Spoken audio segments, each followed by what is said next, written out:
Hey everybody, it's Bruce here with Traveling with Bruce. Welcome to my channel today. Thank you for following me. Got some breaking news for you today. Thanks all of you out there who are subscribing to TWB, hitting that bell notification icon to get the latest updates from me, and also thumbs ups. I really appreciate it. Join me also on my Facebook group page and become a sponsor member of the channel.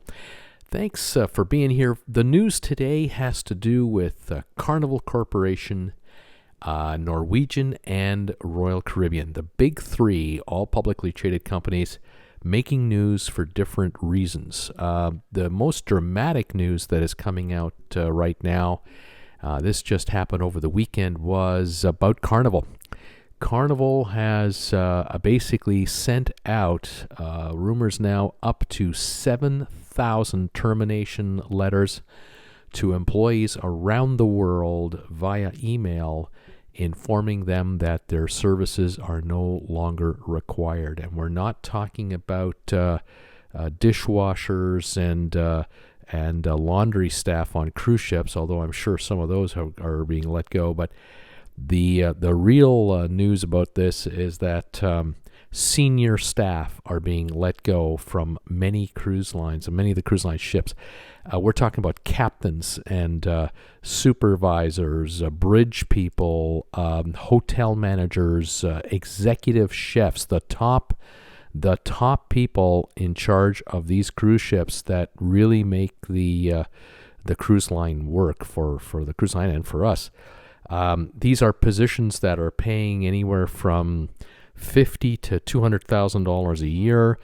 We're dealing with hundreds of these kinds of layoffs, or not even layoffs, terminations. They're basically being told that you're not going to be hired back by the company. If you thought you were on a vacation for the last 4, 5, 6 months, or you were on a layoff with partial salary, or whatever the deal was, forget about it. You're done. We're letting you go, and we're not bringing you back. So these folks have been cut loose, and this is a reflection, of course, on the fact that the cruise line has announced 18 ships to be disposed of, which is 12.5% of the entire fleet of the company, and they have got to find a way to cut the bleed rate of their cash flow. They are losing and watching about $730 million a month evaporate into thin air, and they are committing to their Wall Street bankers that they can bring that number down to the low 500 million mark.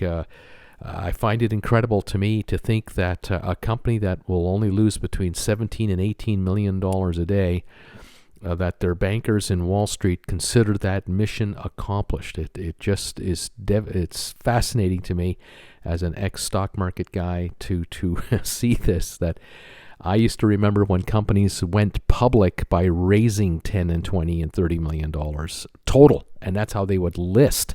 Here's a company burning 17 to 20 million a day now, if not 22 to 24 million a day, and the bankers in Wall Street just keep cutting them money. It's absolutely incredible, but it shows you the power of the brand. It shows you the popularity of the pastime, and there is a pent-up demand to go cruising. But on that note, I will say this. Reports are coming out, and in the financial disclosures that are out there, the company has indicated that they have over $8 billion in cash, or what they call cash equivalents, to survive the downturn before they start cruising again.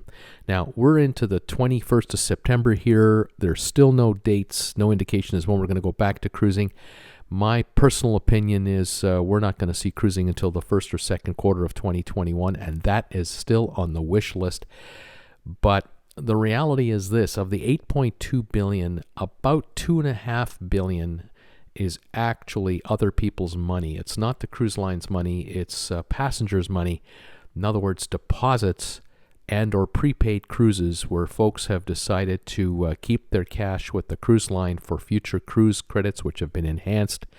And the cruise line really doesn't own this cash. They still have to provide a cruise to all of these folks to basically be able to keep this cash. And you take that $2.5 billion off the 8.2, and we're down to about 5.5 5.7 billion cash on hand. We go another 6 months before cruising even begins to restart in any meaningful way.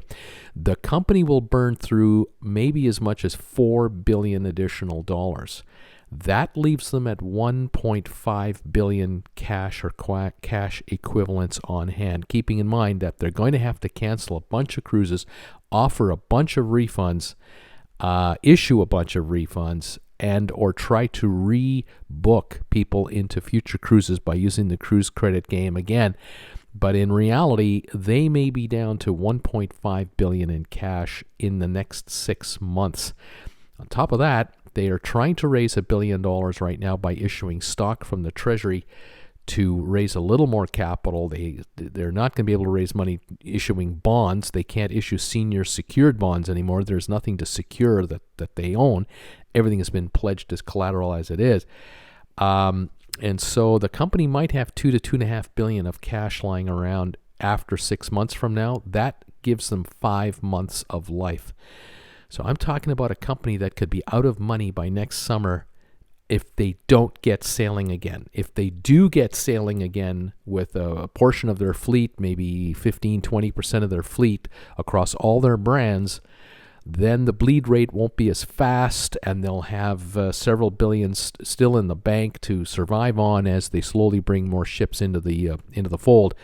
But don't be surprised if these termination letter type notices get even more frequent, because at this moment in time, letting go 7,000 employees, that's 20% of the staffs of the 30-odd thousand that were in this company's employ only 6-8 months ago.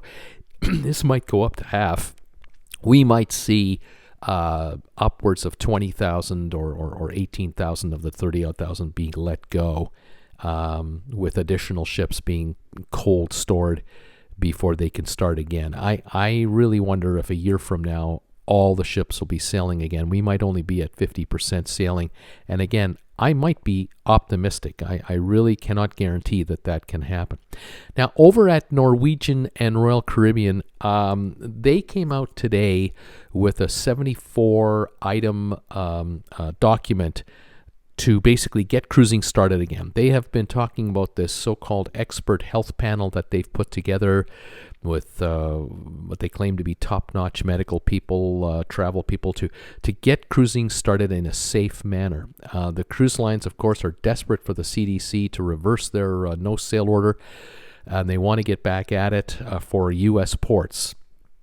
Some of the recommendations are what we've talked about now for weeks, and that is you would have to wear a mask on board cruise ships. You would have to be social distancing. The ships would leave port with a much lower than a 100% occupancy level. Wouldn't surprise me if they're trying to propose going out at 70-75%, which I think is unrealistic. I think really at 50%. They're going to be lucky to be able to go out at half capacity. They're talking about testing crews before they get onto the ships. They want to talk about testing crews. Once they're on these ships, they want to do testing of passengers a week or two before they even get to the cruise ship. They want to test passengers the day of embarkation. They want to do temperature checks on basically a daily basis to make sure that you're not showing any symptoms of the virus once you're on board the ship. But what they can't guarantee, and no one can guarantee, is will you get the virus on the way to your cruise ship? Will you get the virus while you're on an airplane flying to the cruise ship? Will you catch the virus while you're trying to drive your car to the cruise ship and you're going into a fast food restaurant for a bite to eat or checking into a hotel on the way there? I mean, it's a million ways you can catch this invisible virus, and there is no way to guarantee that you won't have it.